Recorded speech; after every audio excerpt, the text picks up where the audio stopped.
This is Radio Horror Tonight here on WCUW, and tonight in this recorded interview we have the writer behind Vertigo Comics back in the 90s, Vamps, several miniseries through their DC's, dark, mature imprint.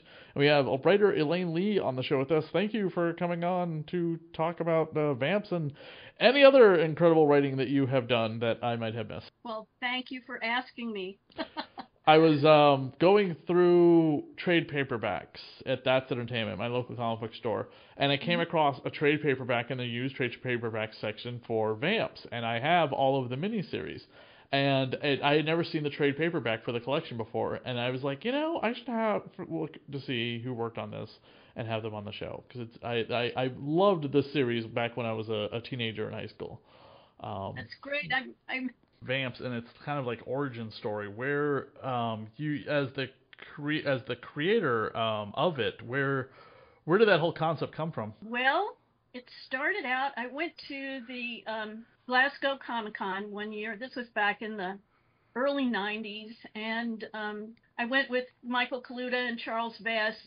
We were all friends, and once we were at the convention, Charles Vess introduced me to Will Simpson because he knew we both had a big interest in Celtic mythology and had talked about doing comic books based on Celtic mythology. But we thought we might like to make some money after we talked about it. So it ended up being Vampire Biker Chicks. And but part of that came out of I guess he worked on oh God, now I can't believe I'm blanking on a comic book that is so well known and that I know so well. This is because I'm suffering from rapidly advancing decrepitude. But you're from what? I'm sorry. Rapidly advancing decrepitude. What's that? Has affected my ability to remember this comic book. Oh, It was Constantine. Constantine. Okay. Or one of the Hellraiser. Yeah, anyway. Hellblazer, that's right. So we had the other one's Clive Barker. We had, Will had worked on that, and I had looked at that, and they had a vampire king, and these, as usual, the vampire brides, who were just sort of in the background, mindless, ghoul-like things. And my marriage was breaking up at the time, and I thought, what if the brides divorced the vampire king? So that's sort of where I wanted to see something different with vampire brides. I wanted it to be fun. So I thought, what if they found a way to get rid of that guy and go off on their own? And that was sort of the initial idea. And I can't remember why. Oh, I know where the bikers came from. Will said, well, they could be, when we were first talking about vampires, he said, they could be vampires in a rock band. And I went, now that's a really bad idea, because I had done a book with Marvel that just was a few issues, 6 issues or something, called the Steeltown Rockers. You get into it and you go, oh, you just have them standing there holding instruments. It's not really, not the best for action and all of that. So we talked a little bit and came up with the Biker Chicks, and it came out of that. And then I thought also, because I had read a lot of Anne Rice, and she had these sort of effete posh vampires in velvet suits and all of this that were so and anytime she had vampires that came out of working class people or whatever, they were horrible monsters. And I thought, I don't want to do that. I want to have vampires of the people. I didn't want to do the posh vampires thing. Mm-hmm. So that was another idea that went into it that I was pretty sure early on was the only way that I could do it. And think anything else. But anyway, that was the beginning of it all. Will and I got together. We first talked about Celtic mythology, but somebody else was doing something with part of Celtic mythology at the time, and then we decided to do these girls, vampires.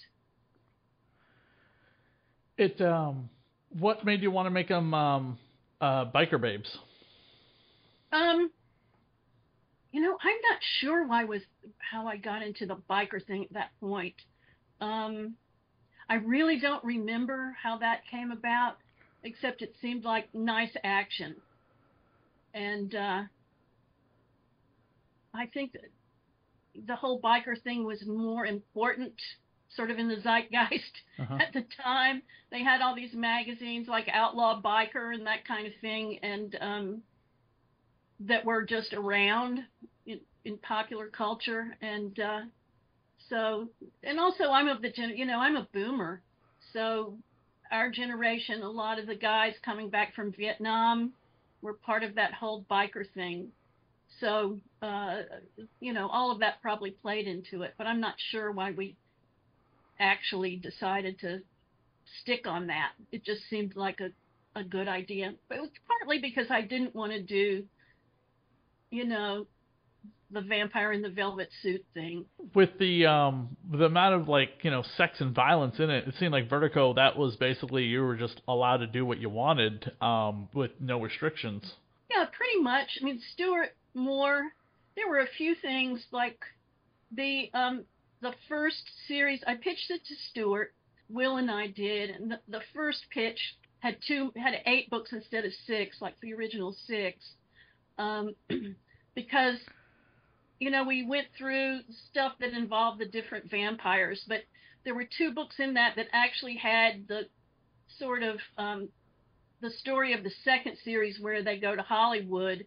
It was just 2 books. It didn't contain every element of the story, but it was actually meant to be part of the first. And he went, I think that takes us too far away from the main story. We cut that out of that first series and then expanded it for the second. So he did kind of do things like that were about structure, but I don't think Vertigo was worried about violence at all. Mm-mm. No. So they did not care about that being in the comic books for adults, that's for sure. I mean, they did label them that this was mature content. So that obviously gave people the indication this is not for children. Listen, it was so weird in a way because my husband and I had small children, and I would during this time period when I was first working on Vamps, and I would get up and make them breakfast and take them to school, and here's your snacks for school, and then I would come home and write horrible vampire murders all day. So when you were developing the characters themselves, there's 5 girls, right? I don't remember all their names, but there's 5 biker girls. I had the comic books at home, and then I forgot to pack them with me for the interview. But I recently read through both miniseries and the the 2 5-issue series and the 1 miniseries. Mm-hmm. When you were developing the characters, were you basing them off of any particular kind of person or celebrity or anything like that, you know what I mean? Because they definitely have this vampire Spice Girl kind of attitude about them. Well, yeah, but what they really are is pieces of me from different eras of my own life. Like how so? Do you remember the characters' names too, by the way? Yes. Okay. I grew up in North Carolina. I was born in North Carolina and grew up there in a tobacco market town. And so one of my characters, Skeeter, all the vampires aren't very old vampires. No, and they're all young. Another thing that I went against what Anne Rice had done, because when she had the newer, lower class vampires, they were horrible and stupid and caused trouble. Mm-hmm. But I just wanted to just go against that. So I was born in 1953 in North Carolina, and the oldest vampire looks like the youngest vampire because she was turned when she was young, but it was Skeeter, and she was the North Carolina just sort of wild girl vampire, so that was my early life in North Carolina. Now I was sort of rebellious, and I came from a very conservative family. It was very so there was some rebellion against that. And then let me think the different ones. I had a son, a child that so the Howler character, she was sort of my mother self, the one that was looking for the child. Then there was one that I was an actress when I was in my 20s, and so I had the one that was Mink was an actress, and she got the Hollywood story. And then Screech was one. I had worked for a software company in San Francisco on a game that sadly never came out. It had really wonderful, everybody that worked on it did wonderful work, but I think they ran out of money before it was ever, finished. And so the software company I had in the second series, they go and kill drink the blood of these guys in a software company, and it's actually that software company I worked for. I asked them, I said, "You guys want to die horribly in a vampire comic?" And they thought that was great, so so we did that. And then what was the other one? Let me see. Oh, Snake or Whip Snake. She's the I lived for 12 years in Washington Heights in the series in a Dominican neighborhood, Dominican, Puerto Rican, and African American mostly. I was unusual in the neighborhood. So when they had, Botanicas there and Santeria and, other sort of Afro-Caribbean sort of religious things there in that neighborhood. So I used that for one of the vampires. I think I might have made her Cuban, though. I can't remember, actually. So those were the sort of, that was just different things that I had done and where I had been in pieces of my own life. So they all have very distinct personalities. And I remember, yes, one of the characters' name is Skeeter. Did you know that there was a vampire story in Action Comics Annual #1, which this was like Action Comics Annual #1 in the 1980s. There was a story where Superman and Batman are investigating a town from the call of the help of a young girl, and she's revealed to be the vampire.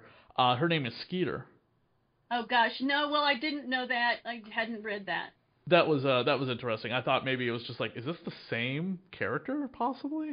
Because DC, it's the DC universe, and all that. You never know. No, and they didn't bring it up to me, so. Interesting. Yeah, it was by I don't remember who the writer was, but the artist was Art Adams. No, I didn't know it.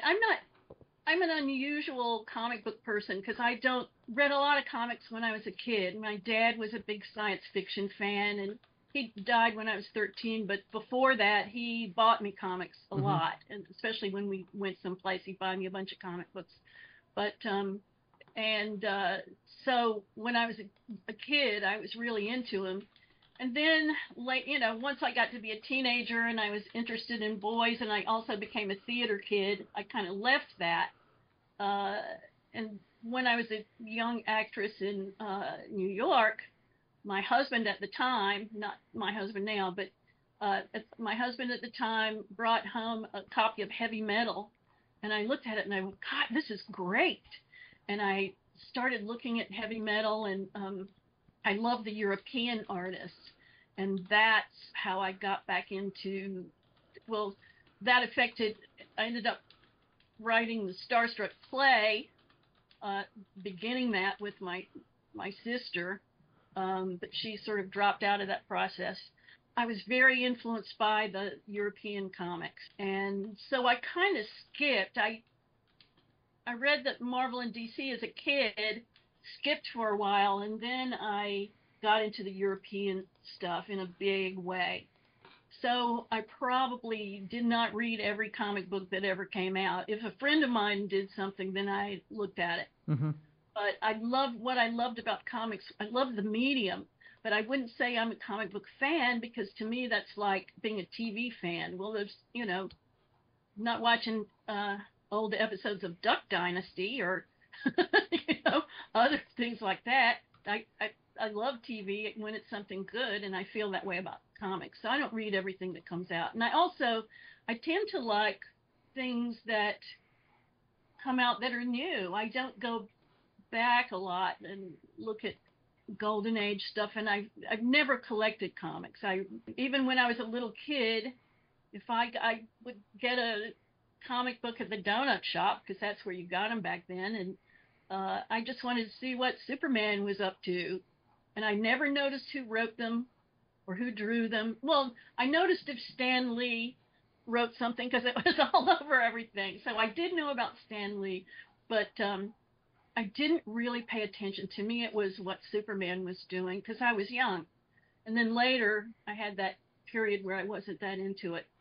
But I do think it's a wonderful medium, and mainly because you can do anything. And it's not, if you're uh, writing a movie or a TV show or something, you have to have somebody put a lot of money behind that. Or even if you've written a play, which I've done, um, What was you the have to play? have a lot of money and a lot of other people to put that on. But with a comic, What was the play? oh, Starstruck. So I wrote Starstruck, and I did two other plays that were produced, but they're not published. I did them years ago. I have a But play written as well. I'm not going to produce it myself because you're right, that's a lot of money that I don't have. But yeah, I'm trying to get playhouses to pick up the script. It's based on my graphic novel. Talk about your artist on the comic book. Will Simpson is just a great guy, really, really funny, a pleasure to work with, just really a joy. And not only that, he's just a terrific artist. He did in the UK when he was younger. He did things, projects like Rogue Trooper and Judge Dredd. Then he came over and did some work for DC. Like I said, we did Vamps. We did a couple of other projects together too. We did an Indiana Jones series for Dark Horse, and he did a story for my Skin Tight Orbit project, which was like two graphic novels. Um, and we just get on. I love him. We tried to get another thing started that didn't really get off the ground. But Will is, and he's mainly known. He got into doing film and television after the comics. He was best known for Game of Thrones. He was a concept and storyboard artist for that show, and he designed the White Walkers and a lot of the weapons. And a few years back, they published a book of his storyboards for the show. You can get it on Amazon. It's really lovely book. So he's one of those multi-talented guys, I would say. But mainly it's just when you work with somebody over and over, it's not just because they're talented. It's you have to like them, really like them, or your life is not good. So, and I really like Will, and I guess that's what I have to say about him. Vamps was very influential to me to want to become a writer of vampire fiction when I Oh was wow. younger, and I eventually went on to do a story where we take the cast of Dracula and we gender flip the entire cast. Oh gosh. So it's Okay. called Vlada: A Dracula Tale, and there's a new comic book coming out next year. We're gonna do it on Kickstarter, but in the meantime, I'm still working on trying to pass around to different theaters, playhouse theaters, my script where we turned the graphic novel into a playwright. Oh wow. Yeah, a Well, that's playbook or a you. play, whatever the what's a theater script called? Is it a playwright? It's just a script. I Just a think script. it's Just a script. Okay, yeah. But a theater script script. or So we have a play. theater script for Vlada. Mm-hmm. I'm looking for the right, I'm looking for a theater that would be interested in tackling it. It'd be cheap for them to require it from me. I just want to see it produced, you know what I mean? But something unique of like, this very, not entire female cast, but very heavily female cast or whatever. Gender flip story of Dracula. The whole cast gets flipped around. Wow. So that's my project. But I'm going to be launching a new comic book next year. There's an artist I met online, and her stuff is all painted. Like all of her comics artwork is painted, and I was Well, like, oh, this is beautiful. This is the artist that should do the next Vlada comic book. And she's really excited. We're gonna have a meeting next week about it. She's in Ireland. back in the late 70s, they did a Broadway production of Dracula that Edward Gorey did the sets for. This, it was based on his drawings, the sets and costumes, and Frank Langella was Dracula back when he was young and sexy, Uh and it huh. was just great. It was so over the top, and Renfield flew through a window and just flipped, and it was just crazy, and it was very sexy. And I got to audition for the the touring company. I got to the last two people and then didn't get it, but for Mina. But me in that, I think it was going from the movie script. The script was done, so Mina was the main girl, not Lucy. It was something like that. Mina's the main girl. Okay. But there's oh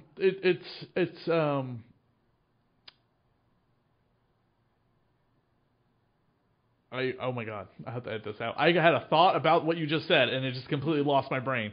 I had a story that completely related to that, and then my brain just went. Well, I have to tell you, being able to do a monologue on those sets, those incredible Edward Gorey sets on the Broadway stage, was just thrilling, even though I didn't get it. It was just really fun. When you were writing the comic book, and I know the internet wasn't a thing yet, there was no social media, there was just like Wizard Magazine and Comic Shop News and Heroes Illustrated at the time, and that's really it. And then it was really just Wizard Magazine. Did you ever get any backlash for being a woman writing the kind of material that you were? I mean, I ate it up and loved it, but I definitely had it like taken away from me by my teacher and given it back to me at the end of the day. I went to a private school, and she saw that, and she was like, "What are you reading?" I was like, Actually, horror as a genre is much kinder to women than science fiction. I got more backlash for my Starstruck comic than I did for Vamps. I remember going to the World Horror Convention, and we had a panel it was supposed to be horror is the new Gothic fiction or something like that, Southern Gothic, and it was me and Poppy Z. Bright and Nancy Collins, and there were, Poppy it was pre-transition for Poppy, but who's now Brandon, I think. There were so many women at the horror con and so many creators, and we got paid attention to, and no one said anything weird. But I think science fiction, now there are a bajillion female science fiction writers too, but back then, no. It was just considered such a male genre. So much more backlash for that than Vamps. Vamps was actually, I didn't really get anything negative. That's good. That's good at least. Sometimes people can look at an image of how, I know you're not the artist, but you have to dictate to the artist how you want something to look. And some people will backlash against it just because they find it to be like too sexy or not the way women should look or yada yada yada. And it's like, did you people forget this is a fantasy? Every comic book, no matter what it is, it's a fantasy book. I mean, I don't see a lot of women moaning and complaining when Frank Frazetta draws a guy who looks like Conan the Barbarian. You know what I mean? Yeah. Things like that. There's definitely material out there if you're into the male gaze versus the female gaze. Yeah, and a lot of no slouch. yeah. So I'm glad to hear that didn't quite happen, but we're going to pause right here because the Zoom call is going to kill us soon, but I want to get in some stuff about Bernie Wrightson. Well, Elaine, thank you for coming on the show with me. I really do appreciate it. As a longtime fan of your work, I absolutely had a pleasure hearing your stories and trials and tribulations, and hopefully something will come back with Vamps, and DC will give you a call one day and be like, hey, we're going to revitalize this. Are you interested? And you'll be like, yeah. Thank you so much for coming on the show. Oh, you're very welcome. It's really, really nice. I enjoyed it.